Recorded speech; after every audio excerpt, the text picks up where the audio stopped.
আজকের বিশেষ এবং গুরুত্বর সংবাদগুলি হলো প্রধানমন্ত্রীর পদত্যাগ করতে বাধ্য হলেন বাংলাদেশের শেখ হাসিনা।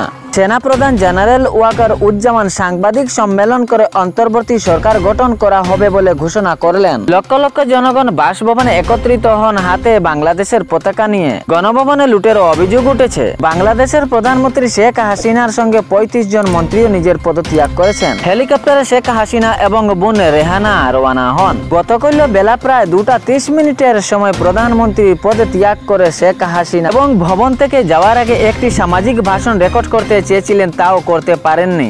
ভারতের আগরতলা উদ্দেশ্যে রওনা হন। সেখান থেকে দিল্লি গাজিয়াবাদ বায়ুসেনার ঘাঁটিতে নিরাপদেই অবতরণ করলো হাসিনার বিশেষ বিমান। ২ লক্ষেরও বেশি মুসলিম ভোট করিমগঞ্জ সমষ্টিতে। এতে মুখ্যমন্ত্রী হিমন্ত বিশ্ব শর্মা বললেন, করিমগঞ্জ সমষ্টির ভোটারগণ বিজেপি প্রার্থীকে করিমগঞ্জে জয়ী করালেন। এটি একটি রাজ্যের বড় উদাহরণ। এবং সাথে মুখ্যমন্ত্রী হিমন্ত বিশ্ব শর্মা বিজেপির কর্মকর্তাদেরও বিশেষ সম্মান জানান।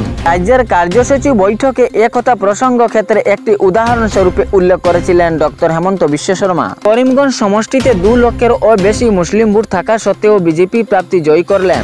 বিজেপিকে ভোটারগণ সচক্ষে নিয়েছে। তাতে বিজেপি কর্মকর্তাকে অশেষ ধন্যবাদ জানান। সুজাম আবার আসছেন কংগ্রেসে এবং রাজ্যের দলে নিজাম।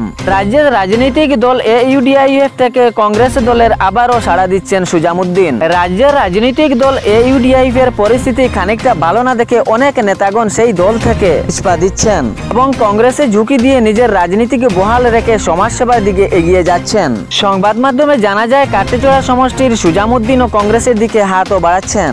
গতকাল বেহাল সড়ক নির্মাণের দাবিতে স্থানীয় লোকজন পথ অবরোধ করলেন শিলচরে। পাবলিক স্কুল রোডের সড়ক অবরোধ করলেন শিলচরের স্থানীয় লোকজন। স্থানীয়দের দাবি, অনেক দিন ধরে রাস্তার পরিস্থিতি এইভাবে রয়েছে, কিন্তু কেউ নজর দিচ্ছে না এবং এই বেহাল রাস্তার পরিস্থিতিতে ধুলোময় সহ প্রতিদিন অনেক কষ্ট করে যানবাহন সহ লোকজন চলাফেরা করে। অনেকবার এই রাস্তার অজুহাত দাবি করলেও কেউ নজর দেয়নি। তাই অবশেষে জনগণ বাধ্য হয়ে এই পথ অবরোধ করলেন। এটা কাশ্মীর নয়, অসমে প্রত্যেকজনের জমি কিনা বেচার অধিকার রয়েছে, ঘোষণা করলেন বদরুদ্দিন আজমল। অরুণোদয় প্রকল্প থেকে অনেক নাম কাটা হবে ঘোষণা করলেন হেমন্ত বিশ্ব শর্মা। অরুণোদয় পাওয়ার যোগ্য নয় সেও অরুণোদয় পেয়ে যাচ্ছে। এবার প্রত্যেকটি বুথ কেন্দ্রে গঠন হবে ৩ জনের কমিটি।